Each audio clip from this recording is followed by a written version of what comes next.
So how do you improve your creativity and create stories that are unique but still engaging and that will mystify your audience as to how you came up with such brilliant creative ideas? Basically, how do you improve your creativity as a writer? And these tips can also be used in basically any other craft that is creative. But if you enjoy storytelling and storytelling tips, then make sure to subscribe and hit the bell, and I'll keep you updated with future videos. Here are the 5 tips about how you can be the most creative version of yourself that is possible to be. So I'm guessing you have a dream of an incredible story in your head, a story that will blow the minds of people if it could be written down. And if people saw your story, then they would see you in a completely different light, but you just can't seem to write it down in the best way possible, and you want to be more creative so that you can write it down. Well, the first tip is to inspire yourself with other people's work. This is perhaps the most powerful tip because input equals output. What you input into your mind is going to be very similar to what is the output. So if you input stories, phenomenal stories, books, films, then the output is going to be very similar. And personally, I find that films inspire me the most because when I go to the movies and then when I come out again, I am so inspired to write. It is unbelievable because I've literally just been watching a film that has completely taken up my whole vision for the last 2 hours, and that's all I've seen. And so afterwards, I feel so inspired to write my story that is better, of course, than the film that I just watched. That's why it is amazing when you find a good film. Obviously, it depends on the film, but also some books that I recommend is The First Law and The Dark Tower. These series are phenomenal, and I have been inspired so much in my writing through them. So if you fill your head with amazing stories, then the output is likely to be very similar. Tip number 2 is to keep notes on your phone.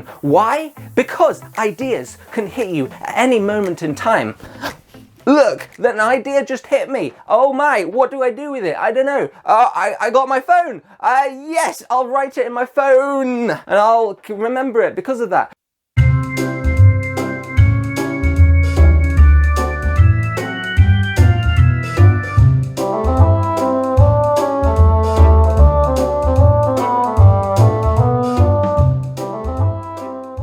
Ideas come to you at the most random times. Of course, the most typical time when you have ideas are when you're in the shower, or when you're on the toilet, or when you're just going to bed, or when you're cleaning the cat, when you're just doing random stuff that is kind of menial, but you have to do it. The kind of stuff that if you didn't do, bad stuff would happen. If you didn't go to the toilet, bad stuff would happen. In the olden days, when J.K. Rowling existed, there weren't any phones. And when she was traveling back from work on the train, she thought of ideas and then she ran home and she wrote them on a piece of paper. A piece of paper. I mean, admit it, you almost forgot that paper existed, but now it doesn't, and we can use phones and computers and write down our ideas on them wherever we are.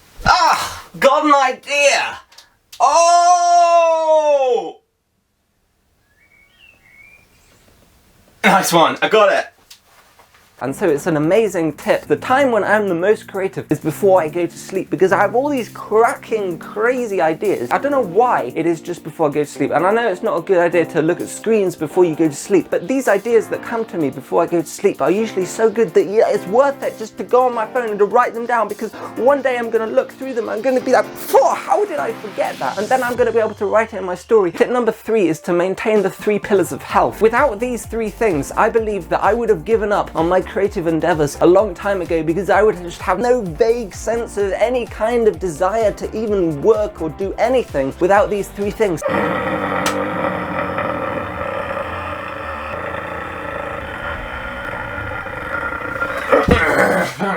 And they are sleep, exercise, and having a healthy diet. And without these 3 things, I believe that most creatives fail very quickly. For example, I bought a tripod today. Bam! I got it right here in front of me. It's a tripod. Oh yeah, I bought it, and it's got 3 legs. Without one of them, then the whole thing would just topple over. It would just go completely kaput, and it wouldn't come back because one of the legs is missing. Without these 3 things, I feel lazy and unfocused. I'm tired. I'm wishing that I could be more creative instead of actually being more creative and writing what I want to write and the story that I know is in my heart. Story that I know is in my heart. Heart. story that I know is in my heart.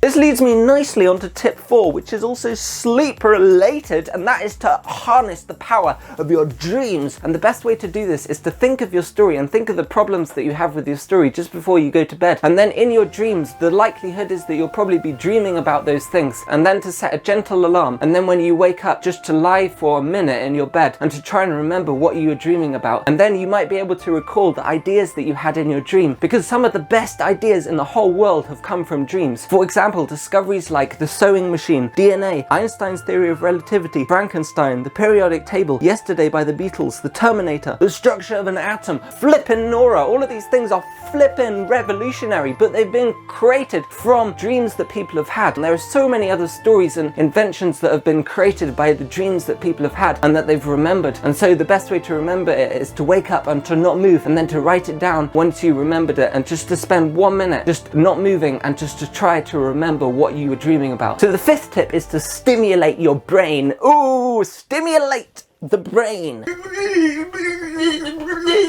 If you think about it, basically we do everything because we're motivated to do it. The reason that we wake up in the morning is because we're motivated by some reason. That reason could be because we don't want to be late for work, or it could be to seize the day because we're positive people, or it could be because you're getting married that day and you don't want to miss your wedding day. I mean, that would suck, right? If you missed your own wedding day.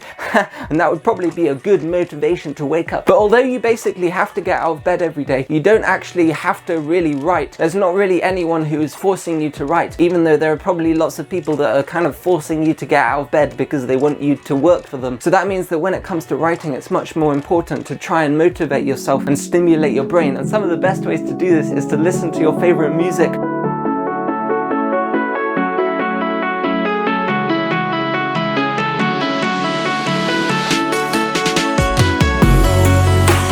Or to eat your favorite food while you're writing, or to drink your favorite hot beverage, or to get a seat warmer. Oh, imagine getting a seat warmer. I cannot imagine. Or get a seat warmer when you're writing, because if you think about it, imagine you're in a chair that doesn't have a seat warmer and you're not writing. But imagine then you're in another chair which has a seat warmer and you have a laptop and you're writing. It would be much nicer to be in the chair with the seat warmer where you were writing compared to the other chair which didn't have a seat warmer and where you couldn't write. And so that is a very good motivator to write, because you feel nice and you got the tingling heat coming up. Who wouldn't enjoy sitting in a hot armchair with their favorite music and a hot beverage and their favorite food? Who wouldn't enjoy that? Nobody. Not even the most negative person in the world. It's such an amazing way to stimulate your brain, to motivate yourself to write. And the 6th tip is kind of an extra tip. It's not really, well, it is a tip. It's just an amazing tip, and it is just to let go, and to let go of what you think other people think of your writing, and just to write and be free, and not let the song of your heart be corrupted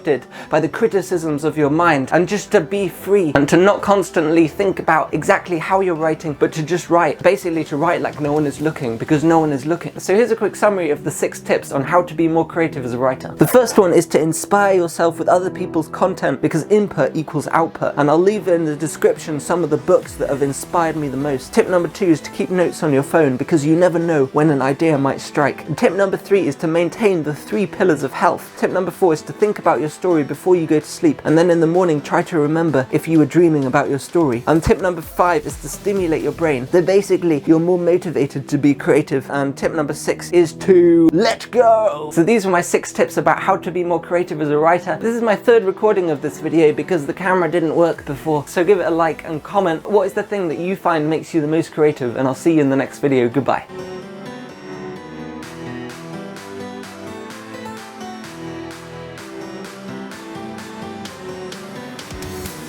You could put that in a museum and you could probably sell it for a couple of million, right? I think so.